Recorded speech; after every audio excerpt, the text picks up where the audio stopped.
반갑습니다. 우리 인생 선배들과의 유쾌한 만남 시니어 토크쇼 황금연못 문을 열었습니다. 네, 고령화 사회가 계속되면서 요즘 와이즈 에이징, 지혜롭게 나이 드는 법에 대한 관심이 아주 높아지고 있습니다. 아, 지혜롭게 현명하게 나이 드는 방법 하면 이분들께 여쭤보면 되지 않을까 싶은데요. 자, 오늘도 시니어 자문단 100분 가운데 신분 모셨습니다. 반갑습니다. 반갑습니다. 네, 양소영 변호사, 성우 안지원 씨도 함께합니다. 아, 제가 많은 후배들이 있습니다만 그중에서도 우리 가혜란 아나운서를 제가 참 예뻐하는 이유는 인사성이 밝아서요. 아까 봤는데도 또 인사하고 또 항상 이렇게 밝은 미소로 웃어주니까 아니 그냥 괜히 보기만 해도 기분이 좋잖아요. 아니 원래부터 그런 거예요? 아니 다른 것보다 저는 네. 항상 저희 어머니께서 어딜 가도 달려가서 인사를 하세요. 그래서 한편으로는 저렇게까지 인사를 하실까 싶었는데 어느샌가 저도 모르게 이렇게 숙이면서 인사를. 그러니까 이게 뭐 돈 안 드는데 얼마나 예쁜 거예요. 그러고 보면 이렇게 부모님의 모습 이거는 자식한테는 바로 거울처럼 이렇게 비춰지는 것 이게 맞는 것 같습니다. 자, 오늘 인생톡 공감톡도 바로 이런 주제 같은데요. 자, 화면으로 만나볼까요? 작은 아들은 정말 신경 써서 제 간에 차려요. 막 한 가지라도 더 넣고 막 이렇게 차려주면 이게 반찬이냐고 뭐 이렇게 정식으로 차려야 되지 않겠냐. 칼로리가 부족한 거 아니냐. 영양실조 걸린다. 막 이러면서요. 막 투덜거려요. 그런 진아빠하고 똑 닮았어요. 어떤 그냥 탁 한번 때려주고 싶어요. 그냥. 그 아빠가 젊어서 낚시를 그렇게 좋아하고 매일 낚시를 다녔거든요. 저하고 싸울 정도로 낚시를 다녔는데 아들이 자라면서 성인이 되니까 낚시를 그렇게 다니는 거예요. 그러면 이제 며느리한테 제가 미안하죠. 매일 집을 비우고 밤낚시도 다니고 뭐. 큰아들이 항상 목소리가 나하고 똑같아가지고 혼동 올 때가 많다고 주위 사람들한테 그런 말을 많이 들었거든요. 근데 한날은 전화가 따르릉 와서 여보세요 하니까 야 인마 너 진짜 오라갈마이다 인마 그런 거예요. 그 당황스러워서 용찬이 애비 되는 사람인데요. 그러니까 이 사람이 깜짝 놀라면서 아유 아버님 이거 죽을 찔 졌다고 이거 어떡하냐고. 취향이 같아요. 그러니까 아들하고 저하고 같이 옷을 입습니다. 같이 속옷 팬티가 팬티가 서로 바꿔 입은 거예요. 그러니까 며느리는 며느리 돼도 우리 아들한테 당신 이거 어디서 입고 왔느냐. 또 저희 가족은 집사람은 또 집사람들 안 사람 또 그러고요. 제가 어릴 때부터 소화가 잘 안 돼서 늘 소화제를 달고 다니다시피 이렇게 했어요. 그런데 우리 아이들도 소화가 잘 안 돼가지고 지금도 소화제를 먹고 그러는 걸 볼 때 그런 거는 닮지 않아야 되는데. 자, 오늘 인생톡 공감톡 주제는요. 내 자식 닮지 말라는 것만 꼭 닮았다. 요게 오늘 주제입니다. 근데 정말 부모님들께서는 네. 내 자식 우리 부부 이런 건 안 닮았으면 좋겠는데 꼭 똑같이 닮아서 속상하더라 이런 이야기 하시잖아요. 자식이 제일 이쁠 때도 나를 닮았을 때가 제일 이쁘고 제일 언짢고 백 있을 때도 나를 닮았다가 맞아요. 네, 정말 맞아요. 우리 아이는 어떻게 이쁠 적이 없어요. 딱 나고 이쁜 거 나 안 닮아서 이쁜 건 뭐냐면 술 안 먹는 거 이뻐. 약출 안 하시네. 다행히 술은 못 먹어요. 네. 네. 우리 어머니가 나를 별명을 지어주셨는데 내 별명을 태평춘이라고 그랬어요. 태평춘. 신경 걱정을 안 하는 타입이에요, 제가. 그냥 우리 아이가 딱 나를 닮았는데 초등학교 들어가서 숙제가 그 뭐 한글 쓰려는 게 많잖아요. 네. 이걸 안 오고 그냥 있어요. 너 숙제 있을 텐데 왜 이게 왜 안 오니? 내일 가서 한 대 맞을까? 귀여워. 진짜. 와. 아니 그 정도예요. 그리고 그 찌끔찌개 자영업 하는데도 내 할머니가 급여 날이고 이제 봉급을 줘야 되잖아요. 전혀 걱정 안 해요. 근데 급하면은 나한테 전화를 해. 우리 돈 여유 있으세요? 꼭 그날 그래. 내일 오늘 저녁에 봉급 줘야 되는데 오늘 낮에 한 3시쯤 돼서 전화해요. 아니면 그렇게 하고 어떻게 장사를 하냐? 아니 될 줄 알았죠. 아니 대신 어찌 보면 괜찮은 것 같아요. 저렇게 하시면 마음이 건강하시잖아요. 그렇기 때문에 글쎄 이천 선생님 말이야. 나이 드시는 얼굴 표정이 전혀 안 있으시잖아요. 근데 지금 걔가 나이가 지금 47인가 됐는데 제 또래네. 지금 한 30대밖에 안 돼요. 속이 없으니까 늙질 않는 거예요. 야, 그거는 하나 좀 담고 싶은 생각이 드네요. 저희 남편이요. 굉장히 이렇게 멋스럽고 아주 저는 멋쟁이로만 생각을 했거든요. 네. 그런데 40살이 넘으면서 굉장히 추위를 많이 타요. 추위를 많이 타면서 2달 빼놓고 계속 네일을 안 벗는 거예요. 그래가지고 제가 이제 손수 이 무릎 덮개를 따뜻하게 만들어줬죠. 네. 그런데 저희 딸이 아니 아빠 무릎 덮개를 계속 찾으면서 왜 그러냐고 하니까 아빠처럼 똑같이 이렇게 무릎에 예, 바람이 들어오고 시리다고 하면서 집에 TV 앞에서 둘이가 똑같은 부위에 이 저기 담요를 쓰고 무릎 덮개를 하고. 어쩜 저렇게 똑같을까? 예, 무릎에 그렇게 무릎 덮개를 하고 이 수면 양말까지 신고 TV를 보는 모습을 야, 정말 뼛속까지 닮았네. 뼈가 시리는 거 보니까. 저는 8남매의 둘째였어요. 그리고 이제 대가족이라 할머니, 할아버지, 작은 엄마, 작은 아버지, 뭐 사촌들까지 막 한 집에 살고 이랬거든요. 네. 그래서 늘 이제 먹을 때는 뭐 난리법석이었어요. 식구가 많으니까. 그래서 저는 늘 이렇게 비빔밥을 이렇게 해서 이렇게 빨리 먹어야 먹었어요. 되니까. 네, 빨리 먹고 많이 먹어야 되잖아요. 그래서 이제 그 밥을 그렇게 해서 먹었는데 아이들이 어쩜 그렇게 꼭 절 닮아가지고 제가 밥만 비비면 엄마 나도 하고서는 다 갖다 여기다 붓는 거예요. 큰 그릇에다가 다시 이렇게 비벼서 이렇게 양푼에다가. 예. 큰 데다 그러면은 꼭 남편은 옆에서 아니 무슨 밥을 저렇게 먹냐고 닮지 말을 건 지 엄마를 닮아갖고 막 하면서 불평을 해요. 정찬을 해먹고 네. 싶은데 그 남편께서는 부부께서는 아니 반찬이 금방 다 없어지잖아. 거기로 다 들어가 버리니까. 그래서 좀 싫어하실 법도 하겠다는 생각이 드네요. 그러니까 먹는 거 같이 같고. 살다 보면 먹는 것 때문에 많이 얘기도 나오고 또 먹는 게 비슷하거나 다른 경우가 있잖아요. 저하고 제 동생은 꼭 저는 닭을 시키면 전 가슴살만 먹고 제 동생은 다리만 먹거든요. 가슴살을? 네. 그래서 사이가 좋아요. 안 그랬으면 싸웠을 텐데. 그러니까 한 마리면 되는 거네. 네, 부위가 오. 달라요. 원하는 부위가. 딱 좋네요. 저는 그 옛날에 어렵게 살아가지고 음식에 대한 그 욕심이 상당히 많았어요. 어허. 그 우리 집에서는 음식 남는 게 없어. 내가 다 설거지를 다 할 정도로. 특히 이제 커서도 외식 가면 음식 남는 걸 못 봐. 이렇게 해서 먹었는데 그러다 보니까 50대 초반까지 내가 한 90kg 가까이 나갔었어요. 아, 그러셨어요? 남는 건 하여튼 다 항상 이상 먹으니까. 선생님이 드셨어. 근데 요새 우리 아들이 음식에 대한 욕심이 되게 많은지 하여튼 집에서는 물론이고 특히 외식 가면 먹다 남는 건 자꾸 싸갖고 올라와. 싸갖고 와가 또 먹어.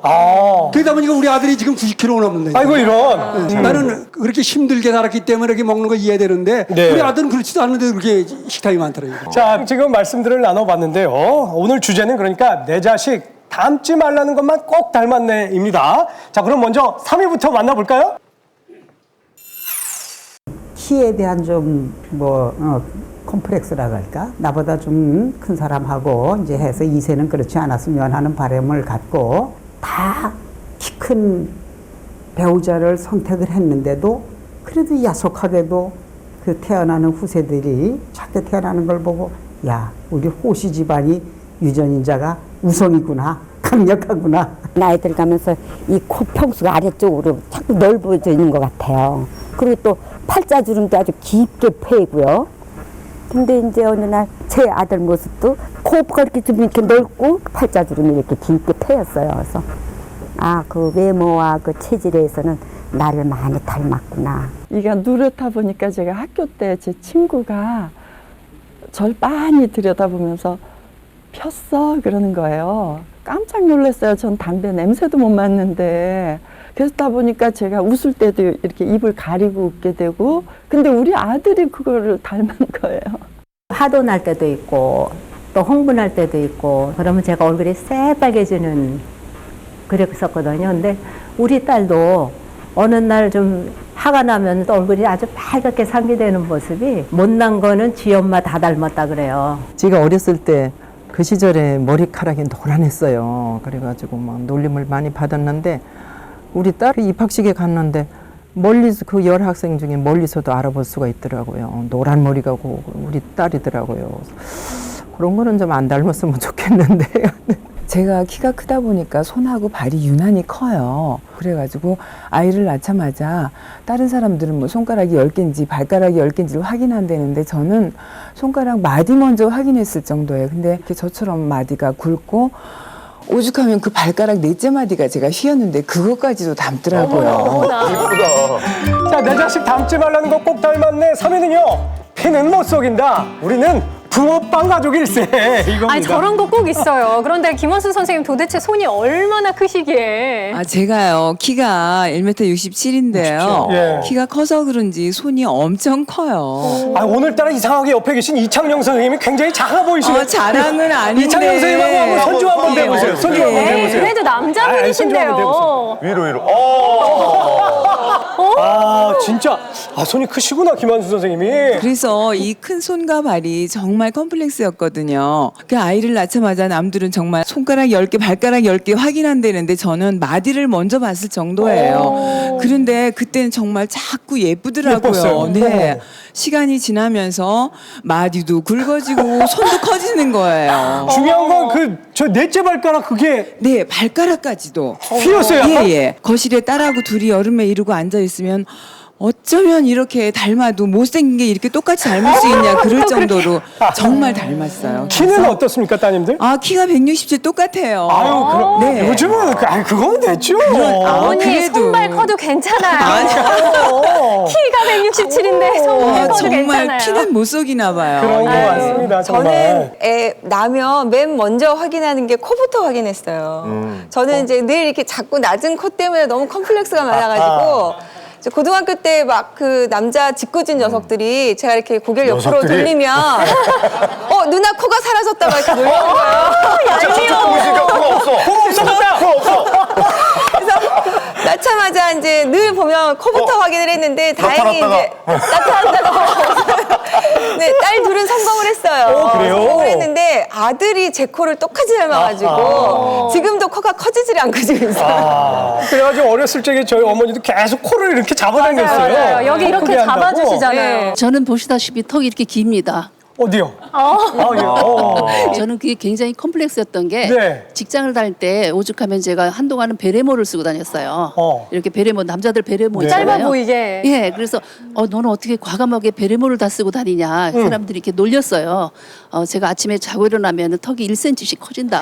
그래서 가리려고 아는 게 아니라 한 3년 동안은 베레모를 썼던 것 같아요. 그렇게 하면 약간 좀 턱이 좀 그러니까는 짧아 보이나요? 그 얼굴 길이를 좀 조절을 한 그 거죠. 정도로 위에서. 이제 신경이 쓰이셨던 거죠. 예, 그랬는데 저희 큰 녀석이 어쩌면 크면 클수록 제 턱을 닮아갖고 점점 턱이 자라요. 예. 그런가 하면 작은 녀석은 지 아빠를 닮아서 완전 네모입니다. 그래서 저희 사각턱. 가족들이 어딜 가면 예. 긴 턱, 사각턱, 예. 두 턱파가 나뉘어져 가지고 있다고. 아무튼 우리 큰아이만 보면 제가 제 턱을 닮은 거 물려준 것 같아서 너무 짠하고. 아니 그런데 이렇게 뵈면 정말 미인이시잖아요. 그런데도 부모님 마음에는 우리 아이는 나보다 더 예뻤으면 더 보기 맞습니다. 좋았으면 하는 그렇죠. 마음 때문에 이런 말씀들 하시는 것 같아요. 맞습니다, 맞습니다. 제가 6남매입니다.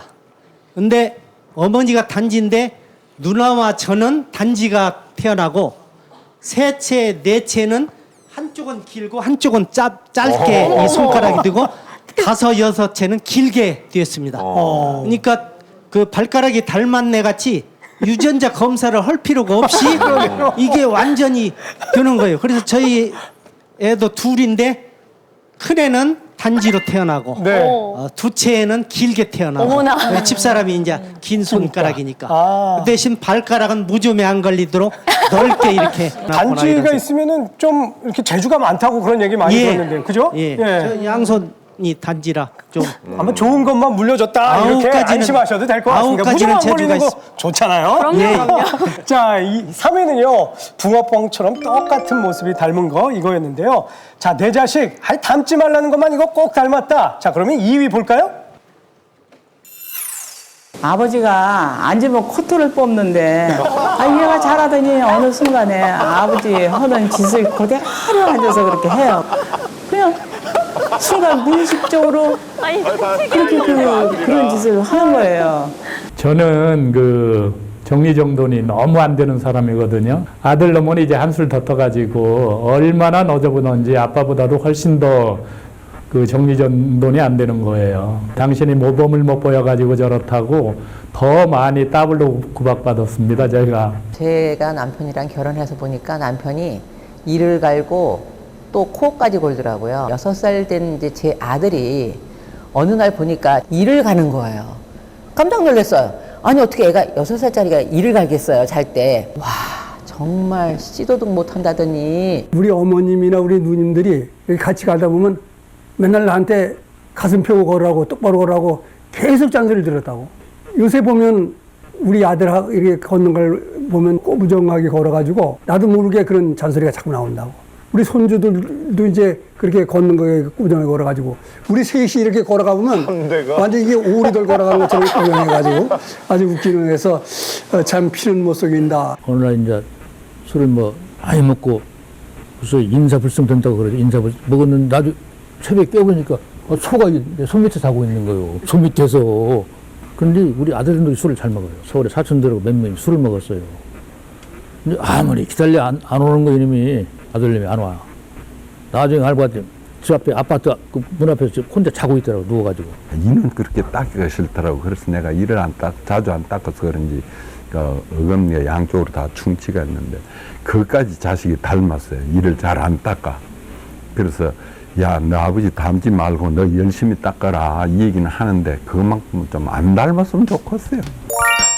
내 자식 닮지 말라는 거 꼭 닮았네 2위는 자식은 부모의 거울입니다. 어쩜 이렇게 행동이 똑같을까 이 얘기를 해주셨어요. 25%가 답을 해주셨는데 아니 이구택 선생님 그렇게 안 봤는데 양치를 싫어하세요. 아 이거는 본인 얘기보다는 부인이신 김 기자 선생님한테 말씀 들으면 돼. 그렇죠, 그렇죠. 진짜 안 닦으세요? 하루 한 번 닦고 두 번 닦으면 대단한 걸로 아세요. 보통 아침 저녁 닦으시잖아요. 아침에만 닦으시고 네. 저녁에는 안 닦으셔요. 아침에 빡빡 닦으시나 보죠 뭐. 그래도 그렇지. 아니, 충치가 생길 정도면 이거 좀 문제가 있는데. 내가 게으르다고는 생각을 안 해요.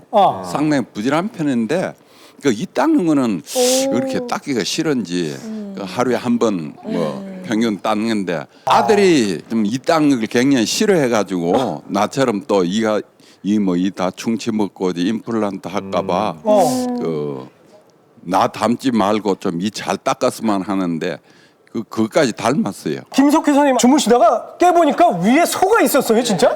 눈을 딱 떠보니까 깜짝 놀란 거예요. 소 밑에 누워 있는 거예요. 소 밑에. 무사에서 주무신 거예요? 네. 무사? 얼마나 놀라셨을까? 놀랄 정도가 아니고. 밑이 좀 축축하지 않았어요? 그래서 저는 한 몇 초 동안 못 움직였어요. 긴장돼가지고. 야, 이게 꿈인가 생신가 순간 소는 동물이다. 그리고 빠져나오는데 몸에 너무. 아니 소는 또 얼마나 놀랬겠어요?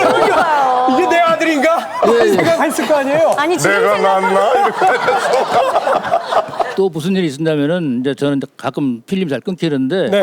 한겨울이었어요. 한겨울인데 날 술 많이 먹고 있는데 또 취했는데 잠을 잤는데 경찰서 정문 옆에서 잤어요. 깨보니까 그러면은 경찰서든가요? 안개 보트면이 보니까 사람이 누워 있으니까 영하 16도 10도 내려갈 때예요. 어머머. 경찰서 안으로 데려가가지고 저희 집으로 연락하는 거예요. 소 밑에서 한번 주무시고 난 다음부터는 이젠 서 밑에서 이제 주무시기로. 저희 아들도 열심히 부전 자정이라 안 닮은 걸 닮은 거예요. 술을 저 이상 저보다 더 좋아해요. 아하. 몇 년 전에 저희 집을 왔는데 아들이 안 들어와요. 밖에 나갔다 있는데 돌았더니 누가 현관 자고 있는 거예요. 새벽에 보니까. 아파트 현관? 네, 현관에. 보니까 아들놈이에요, 아들놈. 아니, 부전자인데 너무나 심한 거죠. 아드님한테 한 말씀 하세요. 술을 많이 먹더라도. 야, 아들아, 부탁이 있는데 혹시 술을 많이 먹고 잘 경우 되면 경찰서 정문 옆에서 살아. 그러면 집으로 연락 간다. 부탁이다.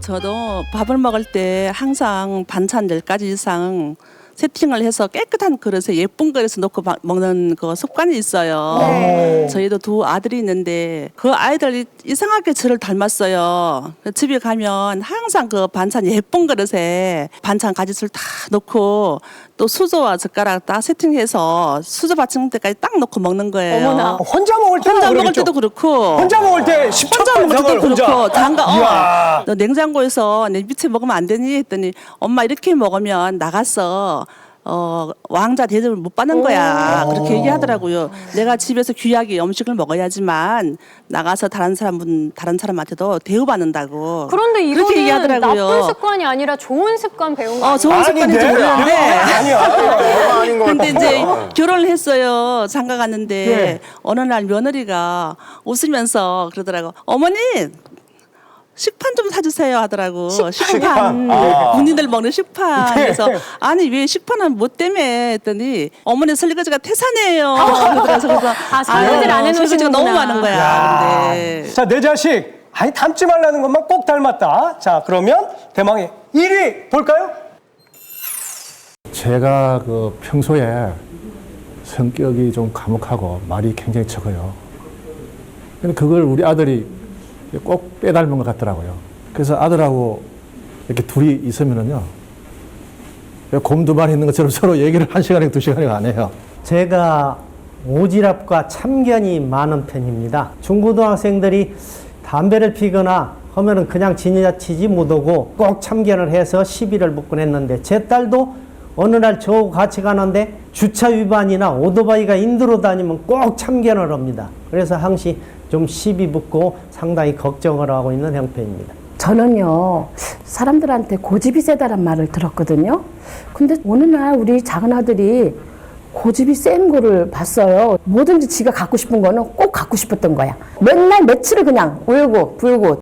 상대방에서 먼저 사과를 하거나 말하기 전에는 제가 잘 얘기를 안 하는 편이에요. 근데 언젠가 아들하고 이제 얘기 도중에 의견 충돌이 있어서 한번 언쟁을 벌였어요. 근데 그로부터 한 이틀이 돼도 얘기를 안 해요. 말도 안 하고 이제 밥도 안 먹고. 그래서 안 닮아도 될 성격까지 어쩌면 이렇게 나를 닮았나.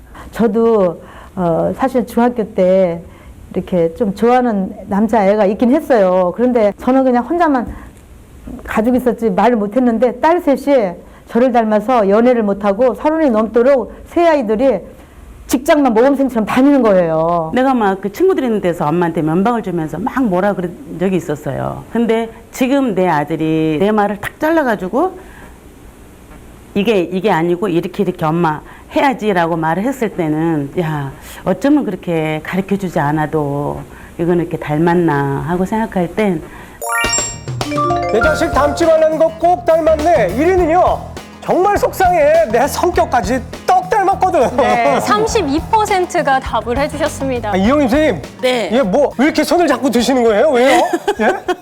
이렇게 가만히 있어도 네. 사회자님이 얘기를 하실 텐데 성격이 급하다 보니까 이게 말도 안 끝났는데 막 뭐라고 말씀하시네요. 네, 그것 때문에 내가 마이너스를 이렇게 보는 적이 많이 있는데도, 야, 참 그게 저한테만 그렇게 끊겼으면 좋겠는데, 네. 제가 아들이 둘인데 작은 아들은 큰 아들은 성품이 참 착해요. 그래서 내가 만약에 실수를 하면 엄마 이렇게 하고 이제 많은데, 작은 아들은 나하고 똑같아가지고 내 말을 끝까지 듣지도 않고 딱 잘라가지고 엄마 두 번째, 엄마 세 번째야. 둘째아드님하고 대화 나눌 때는 서로 말 끊기가 바쁘겠는데요? 네. 우리 큰 아들이 이제 그때는 중재를 해요. 엄마 이제 그만하시고 이제 종복이 아들 얘기하라고 이제 이렇게 얘기하면서 그런 걸 자꾸 이렇게 수정하려고 하는데도 네. 이게 어렵더라고요. 제가 그래서 가서 며칠 살아야 되겠는데, MC를 보면서 이번에 여기서 말씀하시고요, 이번에 이 아드님이 말씀하시고 이렇게 해야 되겠는데요. 제가 말이 없었어요. 젊었을 때는 입을 열지 않아갖고 엄마가 속이 너무 상해하셨거든요. 딸이 돼갖고 어떻게 엄마한테 이렇게 말을 안 하느냐고. 안 믿겨져요. 그렇죠. 예. 그랬어요. 근데 저희 남편이 얼마나 독종인가 하면 손에 바늘이 찔려도 피가 흘려도 까딱한 거 감이 있어요. 아프다 소리도 안 하고 아무리 찔러도 근데 저희 아들이 중학교 3학년 때 이제 반장을 했어요, 반에서. 그 담임 선생님이 반에서 학생들이 못하면 반장이 책임져라, 이런 일이 있었던가 봐요. 그래갖고 하루는 얘가 선생님한테 호되게 맞았어요. 그게 어떻게 맞았냐면, 선생님이 이래 때렸는데, 때리면 얘가 아프다 하든지 울든지 이래야 되는데 한 수십 대를 맞았대요. 맞았는데도 까딱하고 맞은 거예요, 얘가. 그럼 선생님 화나죠. 그럼 예, 시계로 줘, 선생님. 윗돌이 벗고. 네네. 골이 나니까 더 때렸던 거예요. 그리 말 안 하죠. 네. 그 독한 성격 닮았죠. 그렇게 치만 손해죠 뭐. 요즘은 어떻게 아드님 말 잘하셔요? 요새는 이제 나이가 먹고 또 그게 변해갖고요. 지금은 아버지 닮아가네. 아버지가 또 달변 가거든요. 저 자신도 이제 그러지는 말아야 된다 그렇게 생각하면서도 집사람한테 그 쓸데없는 그 잔소리를 하는 버릇이 이제 제가 좀 있는 거죠. 뭐 예를 들어서 어떤? 예를 들면은 이제 이제 집사람이 그 이제 시금치 나물 같은 걸 만들 적에 무치고 있을 때 참기름하고 저 식초도 이 황금 비율로 잘 채라고 말이야. 참기름 좀 더 넣어. 식초는 겁이 없으세요. 아니 근데 아드님이 닮으셨다면서요. 예, 그래서 이제 갈치를 이제 굽는 모양이더라고 이제 며느리가. 네. 근데 이제 아들이 있다가 거기 소금은 적당량을 넣어야 되고. 아니 어려서부터 보고 자라서 그럴 수도 있어요. 그 집사람이 있다가 그 며느리 보고 아유 어찌 그런 걸 꼭 그렇게 예? 내 아버지를 닮았는지 모르겠다. 자, 이 지금 아마 TV 보고 있을 텐데 그 아드님한테 한 말씀 하시고요. 며느님한테도 예, 한 말씀 해주세요. 아들아, 그래 뭐 그런 거 그 저 나를 꼭 닮았다고 이제 얘기하는데 필요하다면은 그 점점 더 그렇게 잔소리하지 말고 앞으로 좀 자제하도록 해라. 며느님한테 뭐라고 얘기하실 거예요? 그래 그 뭐 이해해야지 어떡하니 뭐 나 닮았는데. 가족끼리 그 식당회를 가잖아요. 손자들하고 이제 다 가족끼리 가면은 아이들이 이렇게 막 뛰어놀고 그러면은 그 우리 아들이 되게 걔를 뭐라해요. 아, 손자 보고 여기 와서 여기서 뛰면 어떻게 되느냐. 그래서 애가 퍽 우는 거야. 그러니까 놀래가지고 아버지가 그러니까 옆에서는 할머니가 부전자전이다. 그러니까 내가 자식한테 사랑을 안 주니까 이 자식도 자식한테 사랑을 못 줘. 그러니까 이걸 감싸지를 못한단 말이에요. 사랑을 안 줬다기보다는 그러니까 방법이 그러니까 약간 선생님께서도 이렇게 버럭 이렇게 좀 내가 그냥 감만 지르고 남자는 정의를 가리키거든. 엄마는 사랑을 가리키거든. 근데 난 정의를 가리켰어. 그놈이 하는 걸 보고 내가 사랑을 못 줘서 그렇구나. 옳고 그름만 가리켰지 사랑을 안 줬구나. 사계절이 있듯이 지금 얘는 어린애는 새싹이야. 봄, 여름, 가을인데 너는 지금 가을이야. 나는 겨울이다. 그러면 새싹복은만 너 식당에서 그렇게 큰 소리하고 하면은 안 되는 거야. 너는 가을이면은 봄을 알아라. 이렇게 뒤돌아보고 그게 봄을 알아라. 내가 못해서 그러니 너는 내 걸 따르지 말고 좋은 거를 따라가라. 이렇게 내가 아이들한테. 근데 선생님 아마 꼭 아드님이 닮으실 거예요. 근데 저도 제가 어렸을 때 저희 엄마, 친정 엄마 하시는 말씀이 제가 이제 큰 딸인데 그렇게 동생들을 혼냈대요. 그래가지고 제가 집에 가면 저희 막내가 쟤 또 온다 또 막 이렇게 저 싫어할 정도로 제가 그랬는데 저희 큰애가 똑같이 저를 닮아가지고 동생들을 그렇게 혼을 내요. 그래서 동생들이 우리 큰애를 싫어하는데 이번에 저희가 강아지를 사왔거든요. 근데 저희 막내가 강아지를 그렇게 혼을 내더라고요. 이게 제목이 그거야. 제목이 가지고 강아지 밑에 또 하나 구해줘야 돼요. 강아지가 혼낸 새끼 강아지고. 근데 유정재 선생님 말씀 맞다나 저희 아버지도 제가 어디 가서 이렇게 훅 가니까 야 인마 넌 누굴 닮아서 그래서 내가 아버지랑 이렇게 쳐다봐서 가만히 그 아버지가 미안하다. 근데 어쩔 수 없어요. 닮아가는 거지. 오늘의 주제 내 자식 닮지 말라는 것만 꼭 닮는다였는데요. 네. 생각을 해보면 이게 책망을 하는 말씀이 아니라 너는 나보다 더 나은 사람, 훌륭한 사람, 잘 사는 사람이 됐으면 하는 아쉬움이 가득 담겨있는 이야기가 아니었나 하는 생각해봅니다. 자, 우리 젊은 세대들 꼭 기억하겠습니다. 지금까지 인생톡 공감톡이었습니다.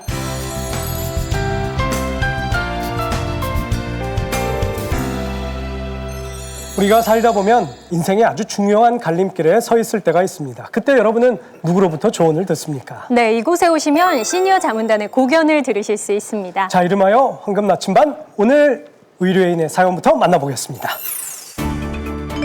희망찬 미래를 꿈꾸며 대학에 진학하는 수많은 한국의 청년들.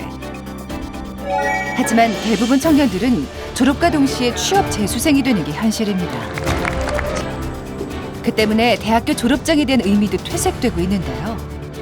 대한민국 사회에서는 졸업장과 그런 학교 네임 같은 게 아무래도 필요하기 때문에 자기가 그런 원하는 꿈이 있으면은 굳이 대학 졸업장은 필요하지 않을 것 같습니다.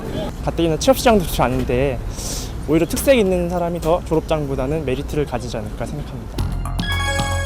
한 조사에 의하면 2010년부터 고등교육기관 졸업자 취업률이 반으로 뚝 떨어진 걸 확인할 수 있는데요. 서울 소재의 한 대학 캠퍼스. 이곳에서 고민으로 밤잠 이룰 날 없다는 한 학생을 만날 수 있었습니다. 안녕하세요. 저는 대학교 2학년 21살 정성현이라고 합니다. 전자정보통신공학과를 전공하는 정성현 씨는 현재 휴학 상태인데요. 과연 그의 고민은 무엇일까요? 저는 대학교 졸업장을 따지 않고 창업을 하려고 준비 중인데요.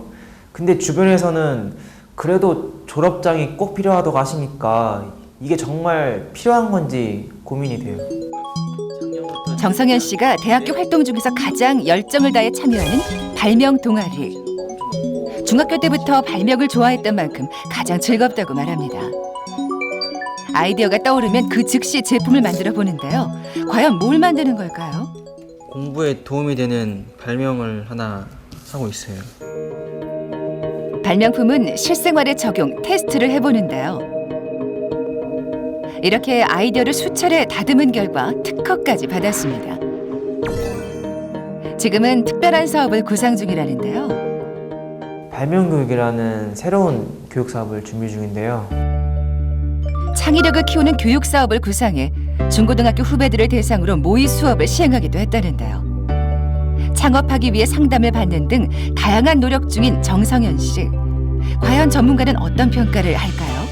지금 가지고 있는 아이디어나 이 필요성에 대한 부분들은 굉장히 반드시 필요한 콘텐츠라고 생각을 하고 있고, 좋은 아이디어지만 아직 다듬어야 할 부분이 많다는 게 전문가의 의견. 학과 공부와 창업 준비를 병행하는 게 힘에 부친다는 정성현 씨. 창업 준비에 몰두하고 싶지만 자신에게 많은 기대를 걸고 있는 부모님 때문에 마음이 무겁기만 합니다.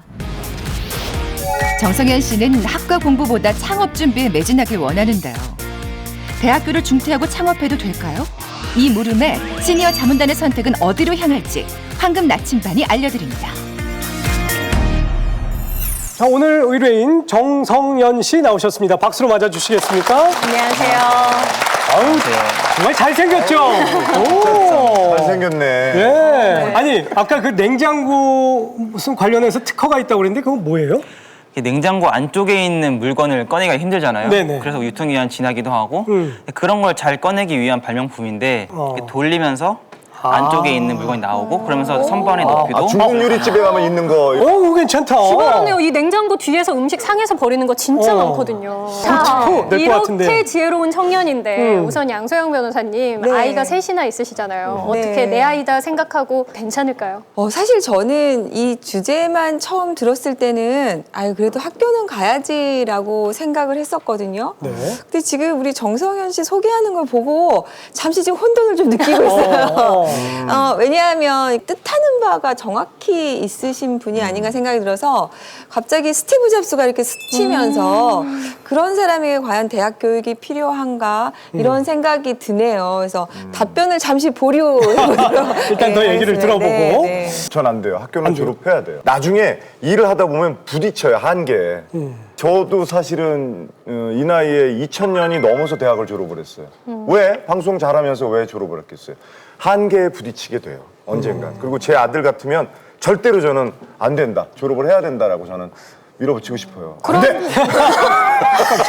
이러시면 안 되고요. 맞네. 네. 전자정보통신학과라고 말씀드렸는데 아니, 그러면은 발명 이런 것과 굉장히 연계가 있기 때문에 학교 다니면서 그냥 창업하면 되지 않아요? 대학에서 뭐 학점을 따고 졸업을 하려면 거기에 필요한 과목이 있잖아요. 근데 그 과목 중에 저한테 지금은 당장에 뭐 필요하지 않은 것도 있을 테고 네. 그래서 비효율적으로 공부할 수밖에 없게 되거든요. 저는 그냥 저한테 가장 맞는 시스템이나 아니면 교육 커리큘럼을 짜서 그렇게 공부하고 싶어서 중퇴를 결심하게 됐습니다. 이 친구는 정말 시간이 아까운 거예요, 지금. 빨리 어떻게 해서든지 자기가 갖고 있는 이 창의력을 훨씬 더 좀 두각을 나타내서 좀 개발하고 싶은 마음이 큰 건데요. 하지만 부모님 입장에서는 우리 아이가 대학을 나와서 좀 편안한 길을 갔으면 좋겠다 이런 생각을 하실 것 같은데 부모님들 의견은 어떠세요?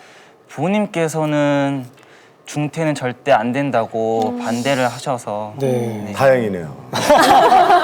자, 이곳에 계신 우리 어르신들이 부모님이라고 생각하시고 그냥 창업하는 게 괜찮겠다. 한번 살짝 손을 한번 들어봐 주시겠어요? 꽤 많은 분들이 동일하시네요. 아니다. 절대 중퇴는 하면 안 돼. 대학은 졸업해야지. 이곳은 좀 반반인 것 같은데 네. 그러면 여기에 자리하지 않으신 다른 50분의 의견을 먼저 확인을 해보겠습니다. 자, 이곳에 계시지 않은 나머지 50분의 의견은 어떻게 나왔을까요? 반대가 많으시겠죠. 찬성이 4분 정도 나왔어요. 찬성이 훨씬 더 많으시네. 네. 자, 그러면 이곳에 계신 우리 인생 선배님들의 말씀을 지금부터 듣겠습니다. 창업은 절대 반대입니다. 왜냐면은 성공한다는 보장이 어디가 있어요? 이 불합성 시대에. 그렇잖아요? 일단 정규대학을 나와서 공부를 해가지고 정규대 나와가지고 해고도 창업 안 넣습니다. 충분히 공부를 해가지고 창업을 하십시오. 절대 불가합니다. 창업은. 저는 창업에 적극 찬성을 합니다. 나이가 지금 시니어라면 제가 반대를 할 겁니다. 반대를 하는데 지금 젊은 나이에 비록 실패를 하더라도 실패를 하더라도 그 과정을 통해서 분명히 대학 교육에서 얻지 못하는 경험이 있을 거라고 생각을 합니다. 그래서 지금 과감하게 도전을 해서 실패하더라도 좌절하지 않고 계속한다면은 저는 반드시 성공할 수 있으리라고 생각합니다. 옛날에 좀 그런 얘기도 들었습니다. 대학은 앞문으로 들어가서 뒷문으로 나와도 안 간 것보다 낫다. 창업을 해서 그게 성공해서 돈을 벌 수 있을지 몰라요. 그러나 그것이 인생을 그렇게 행복하게 하겠는가. 사람이 엘리베이터 산을 올라갈 수 있어요. 그거 올라가는 건 참 좋지만 그보다 넓은 평야도 아름다운 곳도 많습니다. 그래서 난 제대로 더 폭넓게 사는 것이 더 인생의 아름다움을 맛볼 수 있지 않겠느냐 그런 생각을 해서 난 학교를 좀 다니는 게 좋겠다 이런 생각을 했습니다. 네. 70년대만 같아도 대학 졸업장만 있으면 취업이 보장이 되고 정말 앞날이 보장이 됐습니다. 결혼까지도요. 하지만 지금은 시대가 바뀌었습니다. 대학 졸업했다고 그래서 누가 뭐 시집 오는 사람 있는 것도 아니고 월급을 주는 것도 아닙니다. 그렇기 때문에 대학을 반드시 졸업해야 하기 때문에 하는 거는 저는 반대를 합니다. 창의 교실을 연다는 얘기인데요. 그러면 거기에 대한 전문적인 연구를 한 일이 있나요? 중학교 2학년 때부터 그러한 저 혼자 어떤 노력을 해왔어요. 중학교 2학년 때부터 고등학교 2학년 때까지의 과정을 교육 커리큘럼을 만들었어요. 그거를 이제 학생들한테 교육을 진행하고 있는 겁니다. 예. 그동안 연구를 많이 하셨는데 예. 이 교육이라는 것이 내가 아는 것을 상대편에게 어떻게 전달하느냐 하는 그 전달하는 방법을 알아야 돼요. 아, 네. 그런 거에 대해서는 연구 안 됐지 아직. 교육 관심을 가지게 된 게 고등학교 2학년 때인데 예. 그때부터 여러 교육에 대한 책을 읽어서 그런 걸로 공부를 했습니다. 많이 준비를 굉장히 많이 하신 것 같은데요. 네. 소신을 가지고 계신다면은 네. 지금이라도 자퇴를 하고서 그런 방향으로 창업하는 것을 굉장히 제가 찬성을 합니다. 가장 현실적인 거를 제가 물어보겠습니다. 창업을 하기 위해서는 기본적으로 자금이 들어가거든요. 저 같은 경우도 내가 창업을 했다가 실패한 케이스인데요. 결국에는 자금 때문에 이제 안 됐거든요. 그럼 자금 조달 계획이라는 거는 뭐 막연한 거예요? 아니면 구체적으로 서 있습니까? 우선은 돈이 최대한 들지 않는 선에서 시도를 해볼 것이고요. 저같이 창업을 준비하고 있는데 아이디어는 좋고 돈이 없거나 이런 사람들을 위해서 요즘 정부에서 지원을 되게 많이 해주고 있습니다. 뭐 청년 사관학교 같은 것도 있고 네. 그런 것을 지금 준비를 하고 있습니다. 제 생각에는 약간의 직장 생활을 통해서 어느 정도의 자금을 확보한 다음에 그때 해도 늦지 않나 이런 생각을 제가 해봅니다.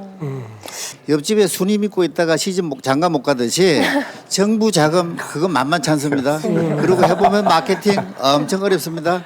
졸업 후에는 얼마든지 창업 기회가 또 생깁니다. 그러나 그 이후에는 공부할 기회는 극히 적습니다.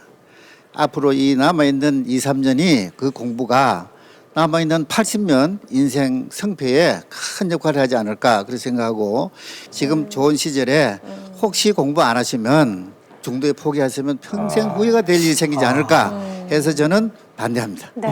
저는 이런 경우라면은 뭐 중퇴를 하고 창업을 해도 문제가 없다고 보는 게 지금 반짝반짝 빛나는 머리는 젊을 때 되는 거예요. 20대, 30대. 노벨상의 전부 그 창의력이라는 거는 젊을 때 나옵니다. 나이 먹어서 나오질 않아요. 지금 그러니까 지금 거기에 그 쏠려 있는 그 정신적 에너지를 발휘하셔서 그 발명을 만들고 그러면은 그 주변 공부는 자연스럽게 된다고 봅니다. 우리나라의 빌 게이츠가 될 것을 기대하면서 찬성 발언을 합니다. 대학 학력은 그렇게 또 중요하지 않는 직종도 있고 필요 없는 직종도 많습니다. 하지만 현실 사회주의는 전문적인 기술 지식도 최소한 대학을 나와서 습득하는 게 다음에 창업할 때도 더 많은 도움이 될 거라 믿고요. 대학에 가셔서 많은 지식을 습득하신 후에 창업을 하시면 더 많은 도움이 되지 않을까 하는 생각입니다. 저는 창업하는 거 찬성 쪽입니다. 우리나라는 그 학벌에 대해서 자유로울 수 없는 거는 분명한 사실입니다. 하지만 각자 할 수 있는 거, 각자 전문적인 거, 또 자기가 잘할 수 있는 쪽으로 방향을 턴을 해서 마음껏 날개를 펴줄 수 있는 방법을 마련해 준다면 꼭 대학교를 나와야 될 문제가 있나. 정말 적극적으로 저는 본인이 확고한 신념과 목표가 분명하고 하겠다는 의지가 강하다면 적극적으로 찬성하고 싶습니다. 저는 절대 엄마의 입장으로 생각했어요. 절대 반대입니다. 왜냐, 계속 그 일을 집중하다 보면 그쪽 한 가지 방향으로 할 수밖에 없어요. 그렇지만 학교에 학업을 계속 한다면요, 여러 방법으로 여러 방향적으로 많은 사람을 멘토를 내가 얻을 수 있을 것 같아요. 그런 쪽으로. 그래서 저는 절대 학과 공부는 꼭 마쳐야 된다고 생각하세요. 엄마의 마음이었습니다. 저도 지금 아들을 키우는데요. 아들이 지금 나이가 34입니다. 고등학교를 중퇴를 하고 일을 하겠대요. 자기 좋아하는. 근데 이제 부모들이 너무나 반대를 해가지고 그 좋은 대학 가라 해서 뭐 일본 유학도 5년 갔다 오고 또 다시 군에 갔다 오고 또 다시 한국에서 또 대학교를 4년 졸업했습니다. 아이고. 지금도 현재 애는요, 저희들 때문에 지금 자기가 하고 싶은 일을 못 하고 있다고 여기고 있습니다. 아이고. 그래서 저도 만약에 제 아들한테 그런 기회를 줬다면 지금은 좀 더 멋진 사람이 돼 있을 거예요. 의뢰자의 마음을 지지하고요, 적극적으로 응원합니다. 알겠습니다. 찬성합니다. 감사합니다. 일단 저는 대찬성이고요.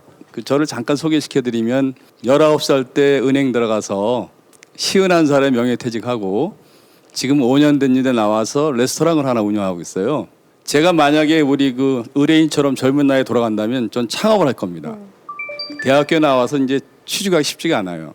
대기업에 들어간다 하더라도 거기서 나올 때 보통 50살 이전에 나오거든요. 그럼 100살, 120살 살아야 되는데 나머지 또 할 길이 막막해요. 그래서 아예 지금 반짝이는 아이디어 있고 젊은 나이니까 창업을 했으면 대찬성하고요. 네. 대신 여러 분야의 그 성공한 멘토들이 있을 겁니다. 그분들한테 꼭 찾아가서 자문 여쭤보고 그리고 나중에 또 필요하시면 제가 또 멘토 역할을 해드리겠습니다. 네, 아유, 이상입니다. 감사합니다. 네. 오늘 여기 멘토해 주실 분들이 많으셔요. 선생님들 뵈니까. 이 공부라는 게 내가 지금 이런 말 하면 우습지만은 공부도 팔자예요. 공부하기 싫은 사람 자꾸만 시켜도 안 해요. 다 그러지 하기 싫은 거 한번 시켜도 안 합니다. 그러니까 여러 말씀 안 드리고 마음대로 하세요. 참 일단 이 정성현 군이 굉장히 심지가 굳고 또 앞으로 미래에 대한 비전도 확실하다는 것, 그것은 분명히 우리가 모두 인정을 하는데, 그래도 이제 선배님들의 말씀은 혹시라도 불안하고 또 걱정이 되는 그 마음도 또 우리가 충분히 이해가 됐습니다. 자, 그러면 이제 우리 시니어 자문단 50분의 마음을 알아볼 시간입니다. 대학교 중퇴하고 창업해도 될까요? 창업을 해도 된다, 지금 중퇴해도 된다 하시면 동그라미, 중퇴가 웬 말이냐, 대학은 끝내야 된다 하면 X 눌러주시면 됩니다. 과연 찬성이 많을까요? 반대가 많을까요? 최종 결과 보여주세요. 자, 과연 찬성이냐 반대냐? 성공한다는 보장이 어디가 있어요? 이 불확정 시대에. 실패를 하더라도 그 과정을 통해서 경험이 있을 거라고 생각을 합니다. 중도에 포기하시면 평생 후회가 될 일이 생기지 않을까? 마음껏 날개를 펴줄 수 있는 방법을 마련해 준다면 꼭 대학교를 나와야 될 문제가 있나. 최종 결과 보여주세요. 자, 과연 찬성이냐 반대냐? 반대가 28표가 나왔습니다. 자, 이렇게 되면 최종 결과는 아이고 49대 51. 대학교 중퇴하고 창업해도 될까요? 49대 51로 반대가 두 분이 더 많았습니다. 야, 이런. 이 결과에 대해 어떻게 생각하세요?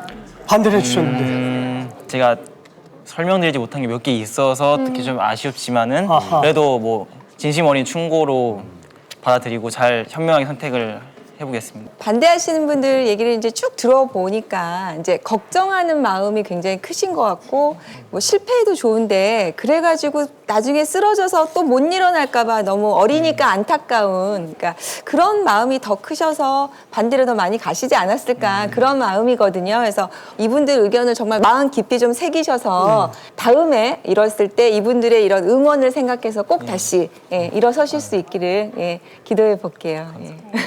이 하버드에는 이렇게 써 있다고 합니다. 공부가 인생의 전부는 아니다. 하지만 인생의 전부도 아닌 이 공부도 끝맺지 못한다면 인생에 무엇을 할 수 있겠는가라는 이야기가 있다고 하는데 딱 그 마음으로 이야기해 주신 거니까요. 좀 많이 생각해 보시면 좋을 것 같습니다. 자, 전도 유망한 우리 정성영 군 앞날에 환한 빛이 정말 성공 가도가 쫙 열리기를 기원하는 박수 한번 보내주시기 바랍니다. 나와주셔서 고맙습니다. 고마워요. 네.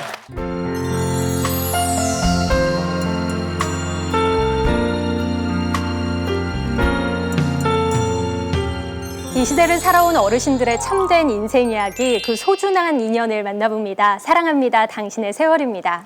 자, 그러면 오늘 신청하신 분 만나보러 가볼까요? 안녕하세요. 반갑습니다. 안녕하세요. 네. 자, 이춘성 선생님이시죠? 네네네. 네, 반갑습니다. 오늘 특별히 신청하신 이유는요? 제가 오늘날까지 성공을 해서 이 자리에 서게끔 열정적으로 도와주신 저희 스승님이 있습니다. 자, 그 스승님과 얽힌 어떤 물건을 가지고 나오셨는데. 그런데 여기 명장이라고 써 있는데. 아, 명장이라고 써 있구나. 아하. 이 명장의 패를 받으신 오늘 사연의 주인공 우선 화면으로 만나보실까요?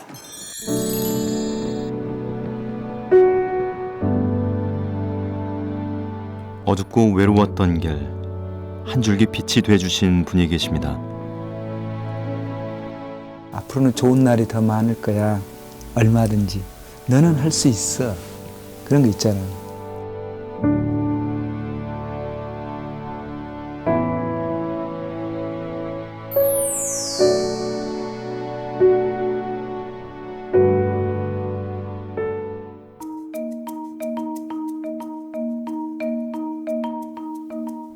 유난히 고단했던 하루. 그런 날이면 나는 이곳을 찾습니다. 작고 허름하지만 존재만으로도 마음이 따뜻해지는 이곳에는 늘 나를 반갑게 맞아주시는 스승님이 계십니다. 맛있는데 둘이 보니까. 응? 이렇게 웃을 수 있다는 것이 기적 같은 고달팠던 지난 시간들. 나는 스승님의 13번째 제자입니다. 10년 전 계속되는 사업 실패와 사고로 몸과 마음이 모두 망가졌던 나. 이런 나를 받아주는 곳은 그 어디에도 없었습니다.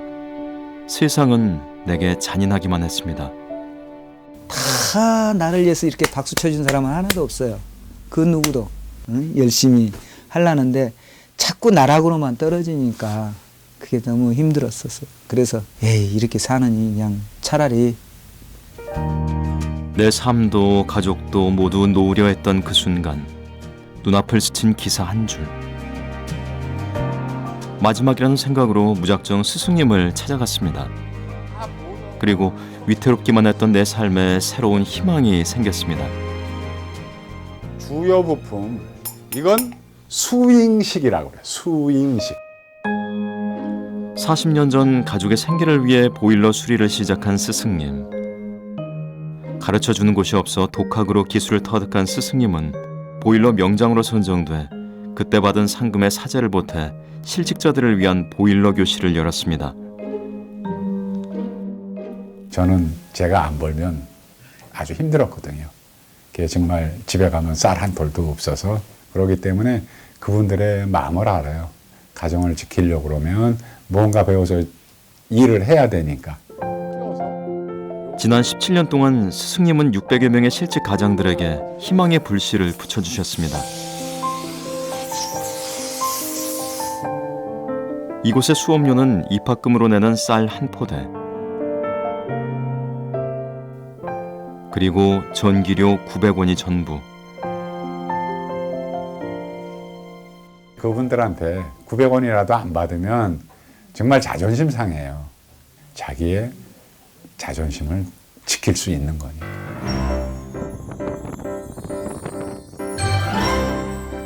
스승님이 받는 수업료는 한 가지가 더 있습니다. 평생 남을 돕겠다는 약속. 입학금으로 낸 쌀은 주변의 어려운 이웃들에게 함께 나눠드립니다.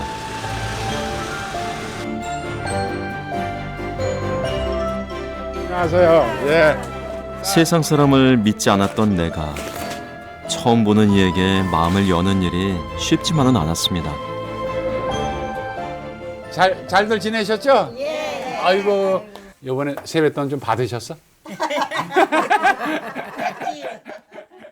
무슨 일만 있으면 오셔서 잘 봐주시고 진짜 무슨 우리 집이 큰 아들 같아요. 여기 노인네 큰 아들이야죠. 여기는 내가 가만히 보니까 지금 한 20년 되는 것 같아. 이제 나도 여기 이제 들어와야 돼.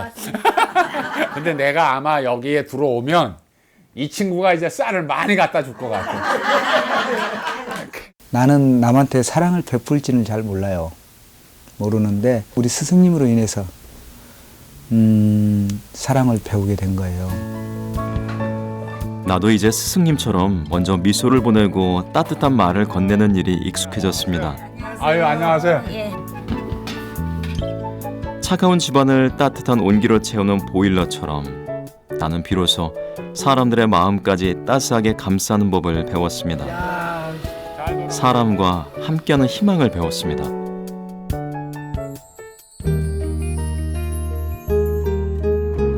한때 나의 삶은 내일은 없을 것처럼 무겁고 버겁기만 했습니다. 하지만 이제 압니다. 살아있기에 깨달은 일상의 소소한 행복. 소박한 웃음, 나누는 술 한 잔에도 가슴 벅찬 소중함이 있다는 것을. 그때 명장님이 저를 안 뽑아줬더라면 우리 12기 좋은 선배들 얼굴을 볼 수가 없었겠죠. 명장님의 따뜻한 가슴 속에 있는 정으로 저를 구원해 주신 것에 대해서 너무 감사하고 너무 행복합니다. 제가 있어서 너무 좋습니다. 정말? 그래도 여러분들이 열심히 배우셔가지고 그 기술 가지고 돈을 번다고 하니까 나는 여러분이 자랑스러운 거야, 솔직히. 자, 우리 여러분들을 위해 선생님을 위하여, 선생님 건강을 위하여.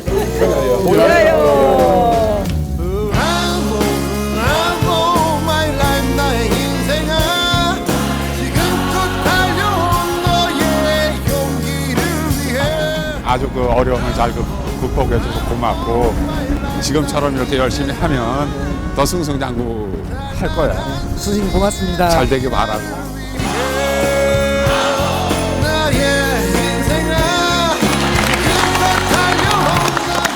이 시대의 진정한 사표 한 분을 뵙게 되겠습니다. 자, 이영수 명장님을 여러분 뜨거운 박수로 맞아주시겠습니까? 어서 오십시오. 반갑습니다. 반갑습니다. 뵙겠습니다. 기술을 실은 남한테 가르쳐주는 게 좀 아까울 수도 있는데 17년 동안이나 이렇게 하고 계신 이유가 있으실 것 같아요. 아, 그때는 IMF가 왔었어요. 그래가지고 저 연일 매스컴에서 뭐 실직하신 분들, 뭐 명퇴하신 분들, 뭐 거리의 노숙자 그런 분이 많이 생길 때라 그래서 그분들을 위해서 한번 내가 갖고 있는 재능을 좀 나눠봐야 되겠다. 그래서 보일러 교실을 시작을 했는데요. 한 2, 3년 하면 그만둘 줄 알았어요. 근데 어떻게 하다 보니까 17년 됐는데요. 계속 전화가 오셔요. 그래서 지금 문을 못 닫고 있어요. 우리 이춘성 제자는 기억을 하십니까? 어떤 학생이었습니까? 이 친구 기억을 하죠. 아직 이제 모집 기간이 안 됐는데 미리 왔더라고요. 그래서 이제 본의 아니게 상담을 하게 됐는데요. 참 그 사람이라면 그러한 생각은 좀 안 가져야 되는데 이상한 생각을 가졌어요. 극단적인 한강 다리까지 갔다가 왔대요. 그러니까 그냥 보내면 좀 위험할 것 같아가지고서 거기서 원서를 받고 그렇게 하고 또 미리 전화를 줬죠. 합격했으니까 언제 오라고. 그러니까 다른 사람보다 한 열흘 정도 미리 발표를 해줬어요. 그만큼 절박했고 그래서 선생님을 찾아뵈려고 그렇게 애를 썼고 지금도 눈물을 흘리시는데 그만큼 스승님이 계셨기에 지금 계실 수 있는 건데 어떤 존재신지. 제 심장에 불을 붙여주신 그런 생명에 물을 넣어주신 그런 스승님이십니다. 아유, 나이가 10살 차이밖에 안 나시는데 깍듯하게 스승님 이렇게 말씀하시는 오늘 그 마음을 담은 게 있습니다. 자, 직접 전해드리시겠어요? 아무도 나를 알아주지 않을 때 먼저 손을 내밀어 주신 스승님, 차갑게 얼어붙은 제 심장을 따뜻한 사랑으로 녹여주시고 다시 뛰게 해주셨습니다. 힘들어 포기했다면 알지 못했을 이 아름다운 세상, 가족과 함께하는 행복을 느끼게 해주셔서 감사합니다. 더 열심히 살아가겠습니다.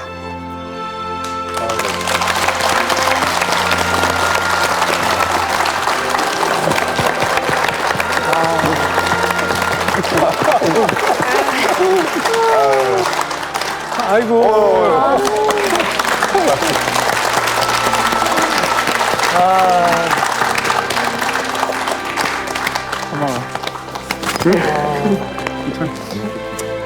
이영수 선생님, 모쪼록 우리 이영수 선생님 더욱 건강하시고 앞으로 후학들을 위해서 더 왕성한 활동 저희들 기대하겠습니다. 우리 두 분께 박수 힘차게 보내주시겠습니까?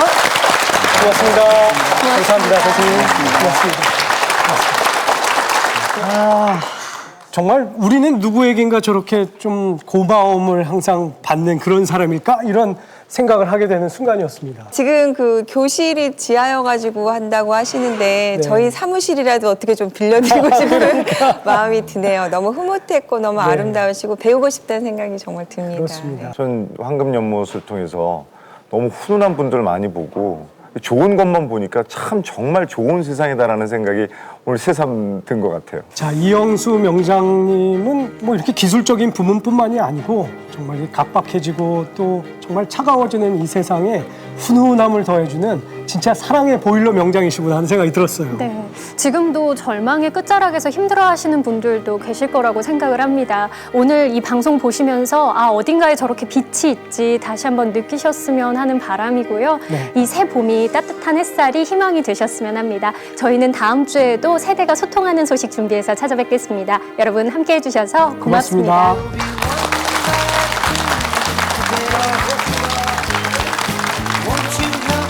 프로그램에 도움을 주신 분들께 표 산소 흑침대, 건강기능식품 녹십초어 스피루리나, 써보면 다시 찾는 침구 우먼로드에서 백화점 상품권을 드립니다.